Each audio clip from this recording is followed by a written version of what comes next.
Coogs House. All right, the Houston Cougars topped the Memphis Tigers 72-64. Let's break down how we won the big rivalry game. You are Locked On Cougs, your daily podcast on the Houston Cougars, part of the Locked On Podcast Network, your team every day.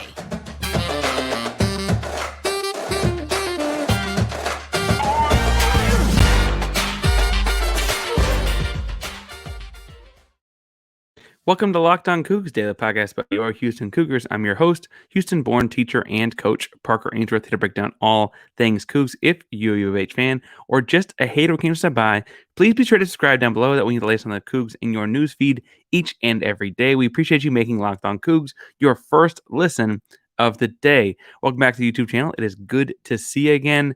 Obviously, we're giving away another giveaway at 750 subscribers. We've been doing one every 250. We're at just over 660 right now. So thank you all so much for subscribing. If you're not yet, hit subscribe down below. And then at 750, we're going to give away a Houston Cougar Letterman jacket. So make sure you subscribe and comment and like on the videos so we know what that you're entering the contest. If you've got nothing else to comment on after talking about the Tigers, or talking about beating the Tigers, I should say, for 20 to 30 minutes, make sure you comment down below. Tell us if you like anything about Memphis barbecue. I'm really more of a brisket guy myself, but sure, why not? All right, so speaking of Memphis barbecue, let's talk about how Houston managed to barbecue up some Tiger. Now, in the course of this basketball game, it was fairly close. In the first part, I'd like to talk a little bit about some standout performances, including one key standout performance. The second segment, we'll talk more about game flow, and that part will also include some talk about the absence of Memphis's Kendrick Davis, because I think there's a hot topic in this one. And then in the third segment, we'll talk some more about Houston, the Houston basketball program's weekend that was, or some pretty big, first look at the bracket revealed, if the standings were released today, and those kinds of things.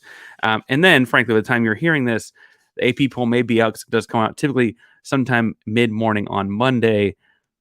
But Houston's probably number one team in the country, too. So let's talk about all those things later. But in this first segment, let's talk about some standout guys.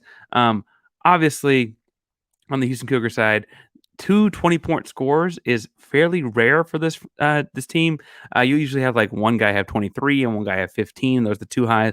But Marcus Sasser and Juwan Roberts both finished with 20 points. Both made 8 free throws to get there, because down the stretch it was that kind of a game for Marcus. And frankly, they decided to hack a Juwan at one point or something. I'm not sure what they were going for there. But both guys with 20 points is so big for this team, because frankly, it was a relatively off shooting day for the entirety of the Houston Cougars, but being able to rely on Sasser and Roberts with a career high 20 points, but really rely on those guys for consistent offense was very crucial in this victory. Now, I know Sasser missed at least 2 what I would call open threes by my account. We did have 2 of 5 from the 3-point line and 5 of 9 overall shooting, with, again, those 8 free throws. He did have a steal, a rebound, and an assist each. The big deal for Juwan Roberts, though, is he finished with 20, again, a career high, and he added 12 rebounds to put together a double-double, something like for Juwan Roberts. I will say what was interesting to me was a stat I got. So Steve Peters,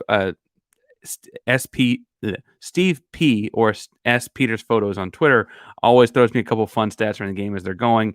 And his quote, "You won't find it on ESPN stat this week," was that Roberts has scored the first points for Houston 9 different times this season, and they're undefeated officially now. I guess this was the 10th and then undefeated. Undefeated every time he scored the first basket. It's interesting for me to see, because Juwan Roberts is not like necessarily a natural scorer. He's a natural hustle player. He's got a great left hand finish, like a little hook, but it's not like a whole lot of stuff in the bag. He's not like a dynamic post scorer a la Tim Duncan from the early 2000s, or in a more modern sense like Joel Embiid. Right? That's not his game, but it's really crucial to get him going. As Steve points out, they're undefeated when he scores the first basket in the game 10 different times in almost 30 games played this season. Interestingly enough, in looking at that too, Kelvin Sampson asked after the game, what did he think about Juwan's performance? And he said that sometimes we just got to get him going, and when we got to get him going, I call his number a lot. Felt like that kind of a game early on, right? They were doing block-to-block screens, high-low actions to get him the ball. And then, frankly, as the game wore on, he was always, it felt like in several different crucial moments, standing at what I've been calling the left Mikan spot. You know, the Mikan drill, you're standing on the basket, you go right hand, left hand, go back and forth, side to side. It's a classic coordination drill for younger basketball players. Maybe I'm talking to people that don't care, but the Mikan spot would be just under the basket on the left side or just under the basket on the right side. Like not quite like you're facing the backboard, right? And so he's sitting there at the left Mikan spot, wide open a couple different times. And then there were times the ball got to him and get a hockey assist or something out of it and get great offense out of it that way. But that action with him on offense later in the game, per Sampson, appears to be very much directly translated to how early and often they went to him. Again, it was 3 of the first 4 possessions they went to him. He didn't score all 3 times, but, he obviously scored a couple, and he got all the way to 20 points. Again, career high, big day for Juwan. As far as other scoring guys go, I mean, Jamal Shead did finish with 10 points on 8 shots and had a tremendous dunk where he just like froze DeAndre. I won't say shook, but he really froze DeAndre Williams on a switch. So he missed the play. It's like a 1-4 high pick and roll in the middle of the floor. It puts Jamal at kind of like the right elbow spot. He realizes he got DeAndre Williams in front of him, crosses back to his left hand, hesitates back to the right, and it's like he shot out of a cannon, or DeAndre Williams is stuck in quicksand. I don't know which. Either way, Jamal Shead gets the rim and finishes big time with a big dunk, and that definitely lifted the crowd. The record-setting crowd of 7,730 people at the game, the most people ever at a Houston home basketball game outside of that one time in the Astrodome. Big win in front of the home crowd. Now, interestingly enough, though, Jamal Shead's 10 points were the next highest. You had, outside of that, Tremont Mark had 6. A few guys had 4, and a few guys had 2. Not a great shooting day for the Houston Cougars. I do think that doesn't mean that there was not good offense, right? Like, I think Houston had good shots, and frankly, we'll get to more schematic stuff in a moment. But Kelvin Sampson kind of agreed, and he said if you looked at just the attempts, you'd have thought he had a great score, that the team had a great scoring night. I would not bank on Houston shooting 3 of 17 with those looks that they had on Sunday afternoon from 3 very often. Worth pointing out to me, Houston only had 10 assists, which seems like a low bar to me, but they also had 23 made shots. So it's still roughly half of their makes are coming off of assisted baskets. Seems like to me, as I watch this team more and more, if they can keep that number at 50% of the makes or higher at made baskets, they seem to win fairly comfortably, right? And so in watching this one, assist guys that stood out, where Jarace Walker only had 4 points, he had 3 of the 10 assists, right? And I had actually, in going back and look, there was one time he dropped it off to Chaney, that Chaney ball was a ball. There's one time he dropped it off to Tremont was just too fast for it. Like, those kinds of things happen. He has the vision, sees it. That's why he's a lottery pick. He's a 6'9" guy that has that kind of vision, right? 6'9", 240, and has that kind of vision. But on the whole, I felt like they were moving the basketball, and I don't want to not give Jarace Walker his flowers just because he had a bad shooting day. Because he did have a bad shooting day. But he did try to get some good stuff going offensively. And frankly, guys not catching the rock ain't really his fault as far as I'm concerned. Tremont Mark did a lot of energetic things as far as defense goes. I was really impressed, though, as far as the defense side of the ball. Terrance Arceneaux, who missed the SMU game with an ankle injury, he actually sustained the Sunday prior. He stepped in the game, had just 9 minutes, but played tremendous perimeter defense, moving his feet in a way that I wouldn't have thought a guy with a bum ankle was able to do. Also have to say that he had shortly after getting the game, a steal that turned into a quick layup that, A, the acrobatic level of that layup is not easy for a guy with, a bum ankle, and B, was certainly not something we saw him do 3 or 4 months ago, right? Like, that's a different level of dialed in to the defense side of the ball than Terrance has shown before. Not that he's ever shown he isn't capable, but playing defense in Coach Sampson's system at a college level, really, Coach Sampson's system is higher than the average college level, is certainly not something we were necessarily accustomed to him doing. It's the kind of thing that makes him a surefire pro one day. I'm hoping, I said on Twitter, he is probably got a second-round grade on him right now because of size, length, potential, that kind of stuff. I really hope he comes back to Houston to work and, frankly, get into that first round very, very quickly by next year. Speaking of guys and jobs, let's talk about LinkedIn. Now, LinkedIn is a great organization and company. If you are a small business owner or hiring manager, you know that success in 2023 all depends on the team members you surround yourself with. That's why you have to check out LinkedIn Jobs. With LinkedIn Jobs, you can hire qualified candidates more efficiently by matching open roles with people who have the skills, values, and experiences to help achieve your goals. LinkedIn Jobs helps you quickly attract qualified candidates to your opening jobs with your open jobs targeting tools. They go beyond resume data by using insights from your job post, company, and their 875 million member profiles to put your post in front of the most qualified candidates. Identify the most qualified candidates on LinkedIn Jobs and connect with them fast and for free. LinkedIn Jobs makes it easy to screen and rate applicants based on your job qualifications, all on one platform. It's why small businesses rate LinkedIn Jobs #1 in delivering qualified hires and quality hires versus leading competitors. LinkedIn Jobs helps you find the qualified candidates you want to talk to faster. Post your job for free at linkedin.com/lockedoncollege. That's linkedin.com/lockedoncollege to post your job for free. Terms and conditions apply. All right. So in the second segment, I said I want to talk a little bit about the game flow, and that will tie some into the absence of Kendrick Davis. I thought on the whole that when I looked at this game, it looked like to me, right? It looked like to me that Houston as a whole would have had probably more like 90 points. And I don't mean that to say that, like, I guess I could say it as like that's bad defense out of Memphis. But the truth is that when I look at it, Houston had a lot of open shots from three. As I look at the shot chart here, I'm watching corner, corner, corner, slot, slot, slot, slot, slot, slot, a bunch of open shots from three we typically see them make. There's also a bunch of missed shots in this shot chart, just empty circles inside of 5 feet that we've seen Houston make. And they got those shots without guys with like necessarily all around them or all over them.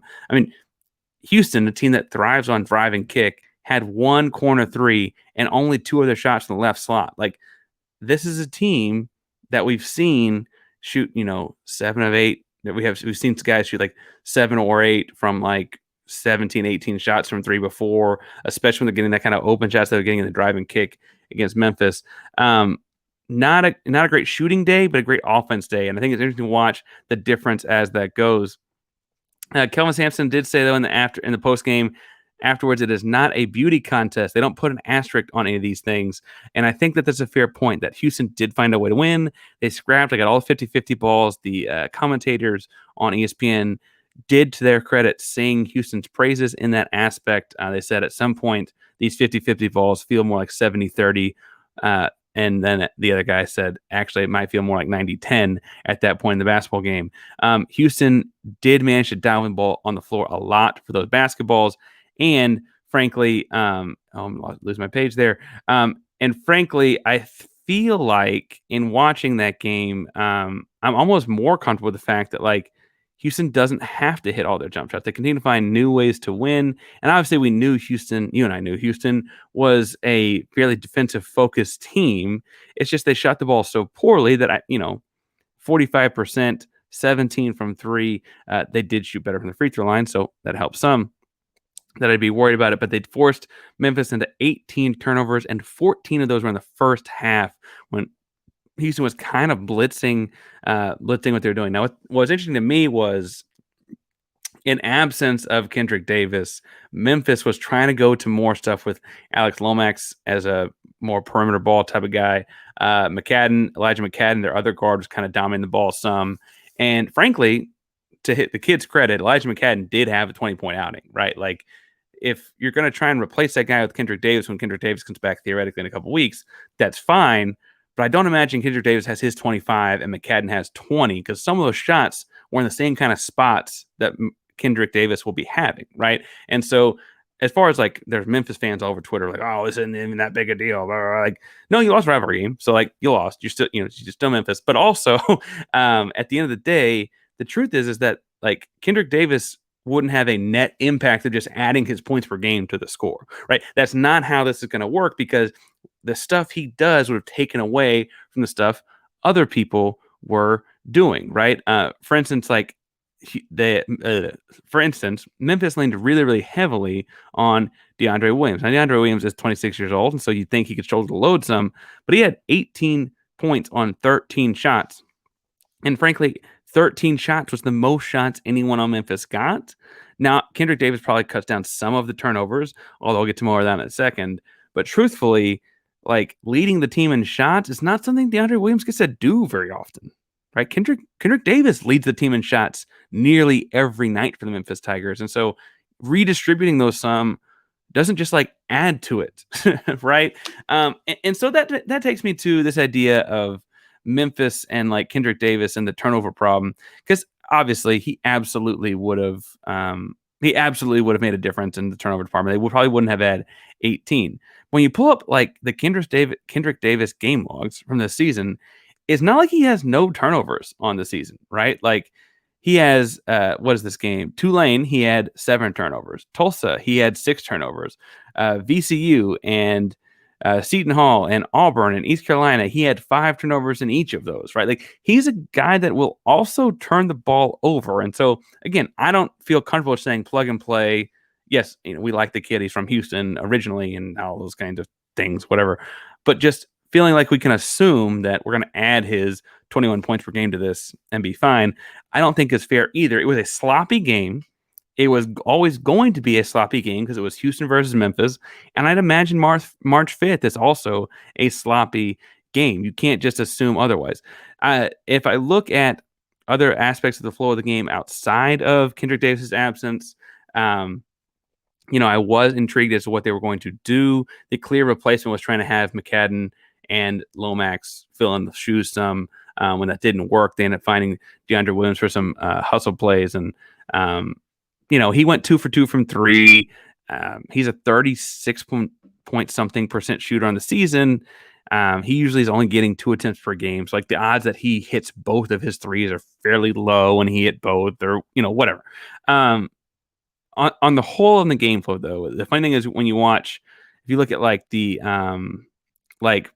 odds you're going to win chart on ESPN where it's like charting right up and down, Houston kind of from the jump really had every advantage in this game, not just because Kendrick Davis is out, right?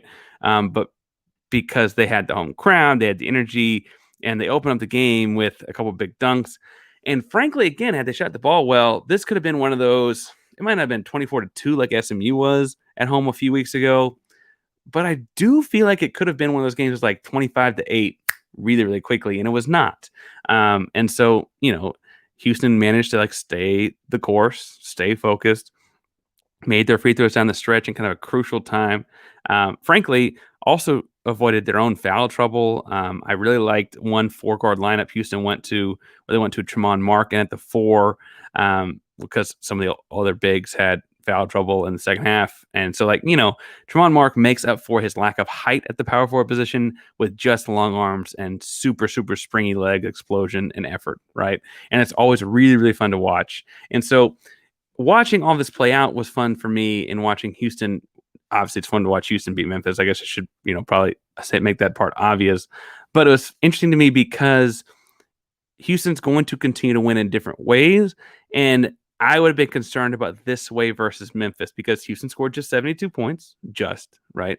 Memphis been giving up more like 78 points, right? Like teams are scoring in the 80s against them, right?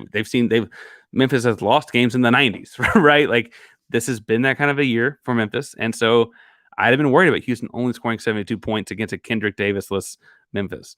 Frankly, on the other side of that coin, Memphis was 7-0 up to this point when they were under 70 points themselves. So like in those ugly games, it kind of lived in ugly games. And so having both sides of that for Memphis, I would have been worried at the surface. Then if I had seen the shot chart, I'd have been like, why aren't we missing these shots? And then I'd seen the open shots. Like, why are we, these guys are now within 4 feet of a Houston shooter. Why is he missing the shots? But in watching this, I think the thing I'm going to carry over and wait on, or look for in the next game, outside of Houston making those shots and just running this thing out early, is Houston did, to the commentators' credit, win a lot of those 50-50 balls, right? They're not quite turnovers. They don't get listed in Memphis' turnovers, but a lot of those hustle plays went Houston's way. I think that had to do something with the home crowd. So shout out to the folks at Fertitta, on Sunday. But also, that's just kind of the hallmark of Houston's team. And that's just kind of the hallmark of what Kelvin Sampson does. And so I have to say that I'll be interested to see how that carries over, because I also think that that's something Penny Hardaway and his teams do very well. I think that's why these games end up being so fun every year, is because it's kind of like two like-minded teams and two coaches that typically, this is no shots fired at too many other schools, but two coaches that typically get better athletes than the rest of the conference, right? And as guys that get better athletes than the rest of the conference, they play aggressive, they play fast, they have on the floor, they go to and like all of a sudden it's like, oh man, like these are very much the same beast. And this time Houston came out on top. Houston never trailed. That was always gonna be that kind of a moment for them. Anyway, I enjoyed the game a lot. It was fun to see there were a bunch of alums there, Galen and Fabian and a bunch of guys. I think I saw Quentin Grimes was in the photo too from alums that were there. So he came directly from Salt Lake City, apparently. Though to be fair, I'd probably also want out of Salt Lake City too. But anyway, so fun time for them as well. Looked like they also got in the locker room and gave a little bit of a pump up talk to the guys. Good times in Houston, and Tulane on Wednesday would be a big letdown. So be ready for that one come Wednesday. But first, we'll talk a little bit about Built Bar and how, I guess I should say, and how you can also be built up and not like have a big letdown. Built Bar is a delicious treat without the fat and calories. You got to try them. We just got through the holidays. I guess we're into late February, mid-February, and I know my goal is to eat a little healthy this year. Trust me, I really am trying. If you're like me and you want to eat healthier but don't want to compromise on taste, I got just thing for you. You got to try Built Bar with Built. Healthy is actually tasty. Seriously, they're so delicious. You won't think they're good for you. Perfect for your New Year's resolution. What makes Built Bar so good? Well, for starters, they're covered in 100% real chocolate. That's right, real chocolate. They come in unbelievable flavors like churro, peanut butter brownie, coconut almond. That one's my favorite. I'm not sure how Built does it, but these bars taste like candy bars while maintaining amazing macros. What's even better is that they are healthy with only 130 calories and 4 grams of sugar with a whopping 17 grams of protein in most bars. And now, if you don't need to wait around to get a box, for years, we've been talking about ordering Built Bars at Built.com. Now you can get them at your local Walmart or a Sam's Club. That's right. Head to your nearest Walmart today, walk to the pharmacy section, and grab yourself a box of Built Bars. You can pick up a 4-bar box of cookies and cream, double chocolate, or coconut puffs, all kinds of very, very fun flavors. If you're close with Sam's Club, you can run and get a 13-bar box with hit flavors like brownie batter and churro. Trust me, thank me later. Here's the other thing I'll say is that Built.com has a ton of fun flavors you can go try, but trust me, it's super easy to walk in Walmart's pharmacy section and go grab these things. And at Houston-born teacher and coach, I really am one of those, right? I got to be at work before 7:30 every morning. Trust me, a pair of these makes for a great breakfast. Go do it right now at Built.com or stop in your local Walmart or Sam's Club. All right. So in the third segment, I want to talk a little bit about the other parts of Houston's basketball weekend. First of all, it seems obvious, but by the time we're listening to this, either it's about to happen or it has happened. Houston's going to be the number one team in the country again.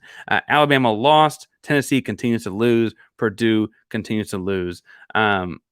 Close games, sure, that's fine. Against Power 5 competition, whatever. Houston is going to be the number one team in the country in the AP poll on Monday, almost for certain.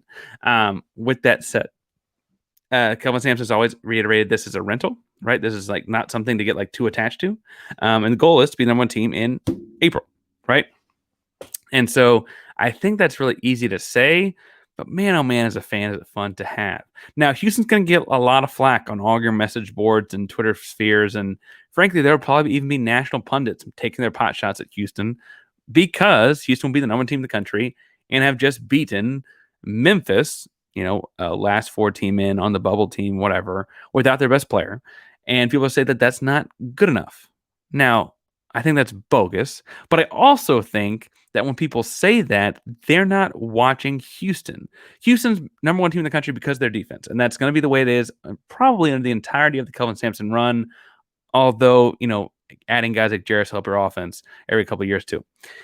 With that being said, when you have a number one ranked team in the country because of your defense, while defense travels, and that's great, and that is a high achievement to have in college basketball, what that also means is you're going to have a bunch of games that are close just because your job as a team is to keep them from scoring points. and that's your sole focus, right? It's not like watching Baylor and Keontae George and sometimes he'll go get 30 or whatever. Like, that ain't us, right? It's not like watching, what was the kid at, you said a couple years, Juzang. It's not like watching Juzang go off for 28 and they need him to have 20 every night. Like, we have different guys score 20 all the time that certainly score more than 18 all the time. That's not what we're trying to do here. When we lead the way with defense, you're going to have ugly games, including things like Memphis, including things like gutting it out against Temple the second time through. I mean, the second half of Temple was beautiful basketball if you like defense, right? That's something that national pundits, if they're not watching the games, you can't see that in the scorebook the same way. People are going to look at the Houston game against Memphis and be like, oh my God, they shot the ball poorly. And they did. But they're not the number one team in the country because they shoot the ball well. They're the number one team in the country because they make sure you don't shoot the ball well. And I think that backlash is going to continue to happen until people watch this team and then they go, oh, that's a team that gets the ball, that gets every loose ball. That's a team that gets every rebound. This team that gets, every steal, they get hands on every deflection, all those things. They see how the quickness is very, very real there. And so I'm interested to see, A, obviously the backlash there, and then B, working the part of the year where you start to see bracket previews. The first official March Madness bracket preview came out over the weekend. And admittedly, this is projections, but it's got a projection of Houston being the second ranked number 1 seed. There are 4 number 1 seeds, and so each one gets ranked. So it's like, in this case, Alabama's the number 1 seed. Houston's the number 2 number 1 seed. Kansas was the number 4 number 1 seed. Purdue is number 3 number 1 seed. I just read that. Anyway. And then it snakes back with your brackets and those kinds of things. In Houston's Midwest region, in which the Sweet 16 and Elite 8 would be played in Kansas City, Missouri, they would have Xavier as the 4 seed. So the theoretical, assuming it's chalk the way through, Sweet 16 matchup would be with Xavier. And then the Elite 8 would be with the winner of UT Austin and Tennessee. Now, Tennessee and Rick Barnes versus Sampson and Houston would be fun because they have their own Big 12 battles from back in the Oklahoma, Texas days, right? That'd be fun. But on the whole, I have to say it's actually a really, really favorable bracket in a lot of ways. As far as matchups go, there's not, when Houston's had trouble, they've had trouble with the 7-footer, right? Like, I would like to see Zach Edey as late in the tournament as possible. I think we can beat Purdue. I'm not worried about that, but that's a bad matchup for Houston. And seeing him later is a good thing. It also would be playing in Kansas City, which I think, geographically is as Louisville's close, but Vegas and New York are much farther away. Obviously, New York's pretty far away. Vegas is a fun place to go, though, so maybe that's worth going. But Kansas City's close, and you don't have Kansas or Kansas State in our region based on this. Kansas will be the 4th number 1 seed, so they're out in the West region with they're in Vegas. They play Arizona and those kinds of things. And they have Kansas State as the 3 seed out in that region. And so suddenly you're playing in Kansas or Kansas City. So I guess you're on the board of Kansas and Missouri, but you're not playing the Kansas schools there. So there's no home court advantage for those, because that would be my ultimate concern in playing in Kansas is not at Kansas City is not that it's not a good region for Houston. It's that game against Kansas will be unreasonably Kansas sided, right? How this will shift if Houston maintains the number 1 seed throughout. Will they probably get to play in the South region, which is Louisville? I don't know if that's what they'd pick, but there seems to be fairly equidistant in a lot of ways. It's not a direct shot either direction, but sure. The current rating has Baylor as the number 2 seed in the South region. Virginia, who Houston's beaten already, would be the 3 seed in that region. And then Indiana, who's had kind of an up and down season. I had to say, I think that the bracket they're in this current model, this current prediction, is actually more favorable because Xavier is the 4th. It seems like they're the weakest 4 seed. Gonzaga has had some issues at points this year, but I wouldn't want to play them in March. I certainly don't want to play Coach Few in March. And so that's the 4 seed. And then having to only play the winner of UT Austin or UT Knoxville, which is a weird thing. Frankly, that's favorable to Houston because they don't have to play, Indiana and Baylor or Iowa State and Marquette. Marquette's good this year, folks. Look out. They have to play Arizona and Gonzaga or whatever, right? And so I think that's why I think it's the most favorable. Obviously, the 8-9 matchup and obviously the 16 matchup would be very important as well. But interesting to see that this is favorite, like lining up with the stars aligned for Houston, because we all know that if you get out of that region, Final Four is in H-Town, man, and that's a big, big advantage. We talk about that advantage and all kinds of things all week long here at Locked On Cougs. So make sure you find me at Painsworth512, PAINSWORTH 512 on Twitter, Instagram, and all your social media handles. I do things like a full thread of each game of my thoughts of the game's happening. So the game threads are up there. I'm also posting all the content each and every day. So make sure you find all the Locked On Cougs episodes there as well. I'll also talk Cougar baseball season's going on. Softball just started. Soccer's wrapping up. I would talk Rockets, Astros, whatever Houston sports things you want. All things at Painsworth 512. And frankly, this week we're also be looking at some big news of the football program. They're not going to hire an official offensive coordinator. We can weigh the pros and cons of that as well. Yeah, we'll say that for the next episode. But Tuesday, we're talking about the offensive coordinator job and what that looks like. So make sure you tune back in and subscribe down below so it hits your newsfeed each day. Thank you all so much for making Locked On Cougs your first listen of the day. I'm going to recommend Locked On College Basketball because that's a national Locked On basketball college basketball podcast. And it's frankly the best national podcast out there about college basketball every day. And it's very Cougar friendly. So make sure you go check out that podcast. They're going to be super excited. It's Isaac and Andy, and they're going to be very, very excited that the Houston Cougars are likely, almost certainly, #1 overall. So go check that out. Thank you all so much for listening to Locked On Cougs today. Locked On Cougs is a proud member of the Locked On Podcast Network. Our team every day. Go Cougs.